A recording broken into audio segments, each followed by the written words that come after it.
Social media پر عمران خان کے message T V کو دیے انٹرویو کی حقیقت۔ آج کل سوشل میڈیا پر تحریک انصاف کے چیئرمین عمران خان کے میسج ٹی وی کے میزبان عبدالمتین کو 2014 میں دیے گئے ایک انٹرویو کا 38 سیکنڈ کا کلپ گردش کر رہا ہے، جس کو اس انداز میں ایڈٹ کیا گیا ہے جس سے یہ تاثر ملتا ہے کہ عمران خان نے قادیانیوں کو مسلمان کہا ہے۔ وہ تو انسانوں کے سب کے حقوق ہیں، یہ میں کہتا ہوں قانون کے سامنے سب ایک برابر، لیکن یہ کہنا کہ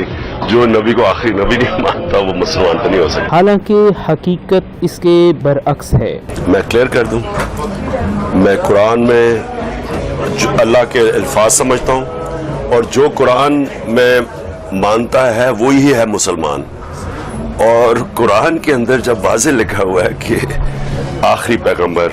ہمارے پیارے نبی صلی اللہ علیہ وسلم ہے، تو جو اس کو ان کو آخری پیغمبر نہیں مانتا وہ مسلمان نہیں ہو سکتا، کیونکہ قرآن جو ہے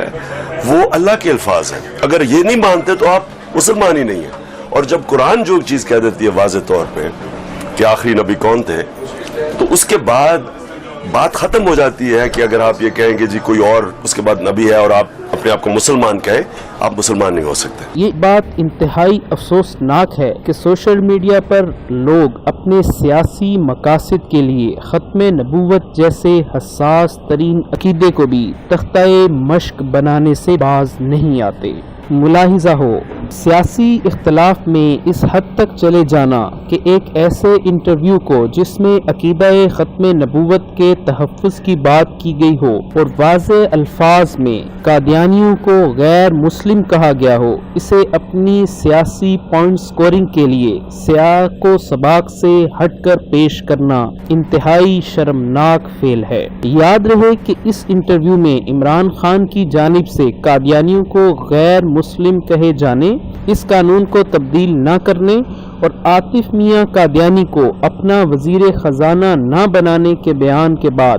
قادیانیوں میں صف ماتم بچھ گیا تھا، اور انٹرویو نشر ہونے کے اگلے ہی دن دنیا بھر میں قادیانی اخبارات اور سوشل میڈیا پر اس انٹرویو کو شہ سرخیوں میں جگہ دی گئی۔